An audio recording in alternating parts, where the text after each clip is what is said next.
नमस्कार। राम राम दोस्तों। आज बात करते हैं जो गुरु शिष्य परंपरा होती है, गुरु का सम्मान कैसे किया जाता है। राजस्थान की एक ऐसी घटना जिसमें गुरु की जान बचा के गुरु का सम्मान कर दिया। एक ऐसे शिष्य की बात करेंगे, शिष्या की बात करेंगे, स्टूडेंट एक गुरु की, जिसने गुरु के मुश्किल वक्त में गुरु का साथ दिया। अपन बात करते हैं सन 1947 की, जब भारत आज़ाद नहीं हुआ था। उससे पहले की घटना है ये, राजस्थान की डूंगरपुर रियासत की। सिस्टम क्या चल रहा था कि देखो, मैं आपको एक बात बताऊं,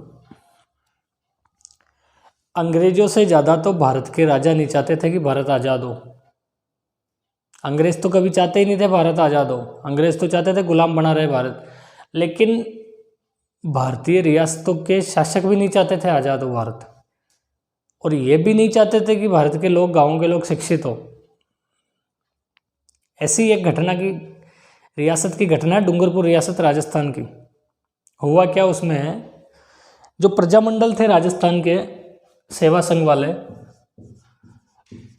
उन्होंने अपने कार्यकर्ताओं को कहा कि आप कैसे भी करके शिक्षा चलाइए, आप पाठशालाएं, विद्यालय चलाओ गांव में।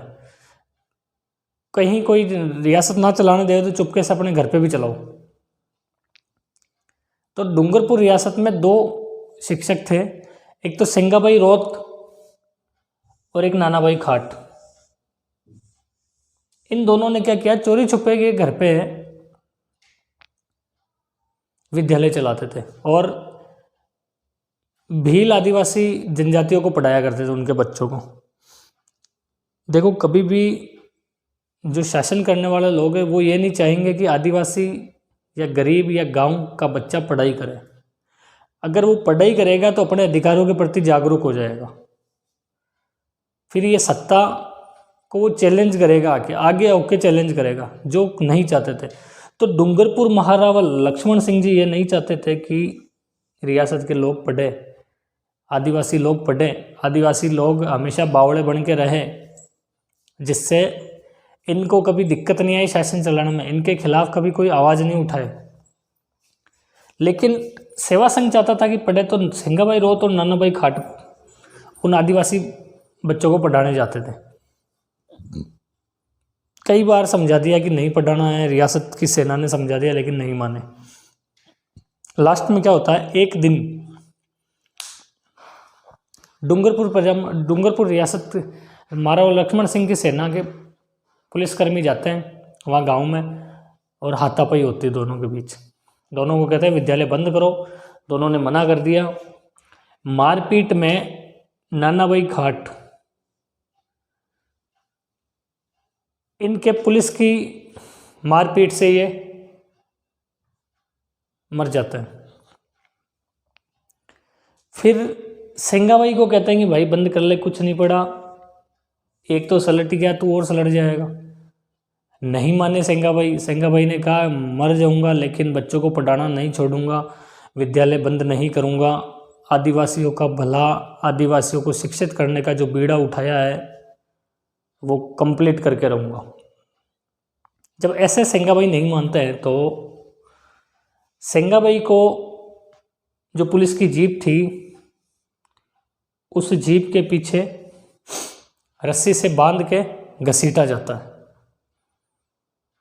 पूरा गांव मुख दर्शक बन के देख रहा होता है, बिल्कुल कोई आवाज़ उठाने वाला नहीं था।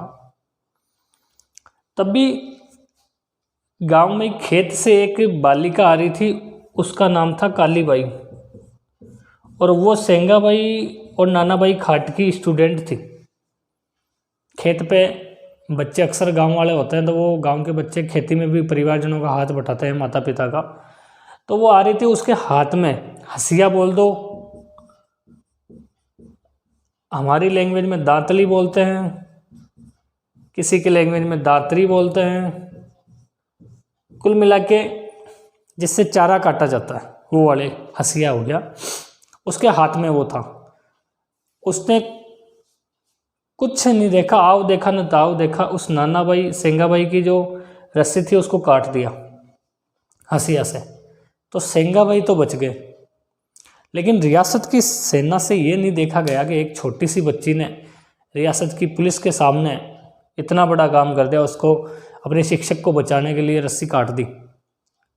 तो जो पुलिसकर्मी अंदर अधिकारी बैठे थे उन्होंने कुछ नहीं देखा और उस काली बाई के गोली मार दी, और काली बाई को पास के हॉस्पिटल ले जाया जाता है, लेकिन पता चलता है कि काली बाई के सीने से गोली आर पार हो गई। शिक्षा के प्रति शायद ऐसा उदाहरण और कहीं देखने को नहीं मिलता कि अपने शिक्षक को बचाने के लिए अपने प्राणों की बाजी लगा दी उस काली बाई भील ने। और दुर्भाग्य देखिए कि हमारी किताबों में काली बाई को स्थान नहीं मिल पाया, जो मिलना चाहिए था वो नहीं मिला। हाँ, अभी कुछ सालों पहले जरूर राजस्थान सरकार ने काली बाई भील स्कूटी योजना जरूर लागू की है। उसमें जो मेधावी छात्राएं होती है उनको स्कूटी वितरित की जाती है। ये थी दोस्तों उस काली बाई भील वीरांगना की कहानी, जिसकी उम्र मात्र 13 साल थी। जब 20 जून 1947 को उनकी मृत्यु होती है काली बाई भील की, उस दिन उम्र 13 साल थी। और 13 साल की बच्ची ये समझती है कि उसका जिंदा रहना जरूरी नहीं है, लेकिन उसका शिक्षक सेंगा भाई का जिंदा रहना बहुत जरूरी है। अगर सेंगा भाई जिंदा रहा तो ऐसी लाखों काली बाई भील पैदा होगी। तो धन्यवाद दोस्तों, ये कहानी आपको कैसी लगी मुझे कमेंट्स बॉक्स में ज़रूर बताना, और अपने विचार कमेंट्स बॉक्स में लिखना। धन्यवाद। जय हिंद, जय भारत।